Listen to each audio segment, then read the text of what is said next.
السلام عليكم ورحمة الله وبركاته. بسم الله الرحمن الرحيم. بدءا ببدء، صلوا على رسول الله عليه الصلاة والسلام.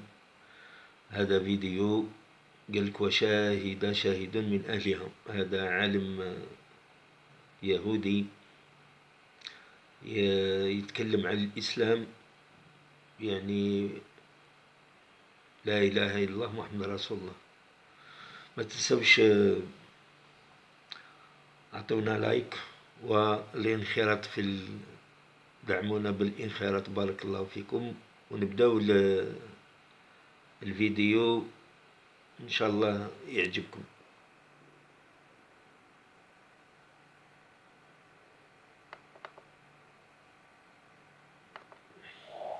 Et en fait, j'ai découvert que l'islam au 7e siècle parlait déjà de sélection naturelle.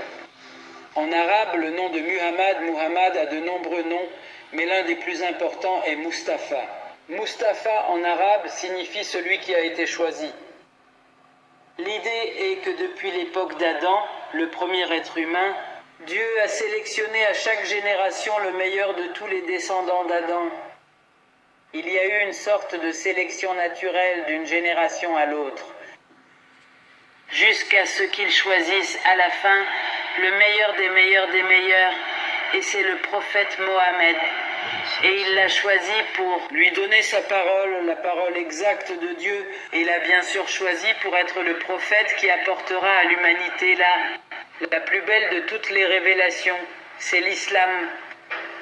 Or, l'islam n'est pas une religion au sens où on l'entend habituellement.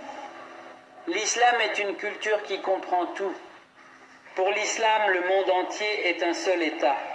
Dans la sourate 61, que Dieu a envoyé Muhammad avec une vraie religion, avec le bon message, avec le bon chemin, ce qui signifie qu'il n'y a qu'une seule vérité.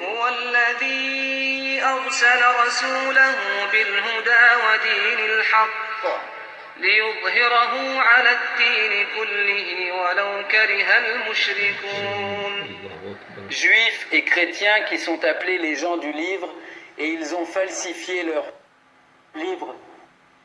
C'est pourquoi Allah a dû envoyer un autre prophète, un prophète moderne, qui devrait apporter la dernière parole de Dieu et la seule parole de Dieu à l'humanité. C'est le Coran. Rien ne peut lui être supérieur. C'est la raison pour laquelle cette religion est considérée comme la plus importante de toutes. En arabe, on dit l'islam est supérieur. Rien ne peut être supérieur. Cela signifie que nous parlons non seulement de la dernière parole de Dieu, non seulement de la plus belle parole de Dieu, mais aussi de la plus vraie de toutes les révélations. Que doit faire la communauté? La communauté des croyants, les personnes qui ont eu la chance ont le cœur ouvert et d'avoir accepté l'appel du prophète Mahomet. Que doivent-ils faire? Ils ont une mission dans ce monde pour apporter la parole de Dieu à l'univers entier.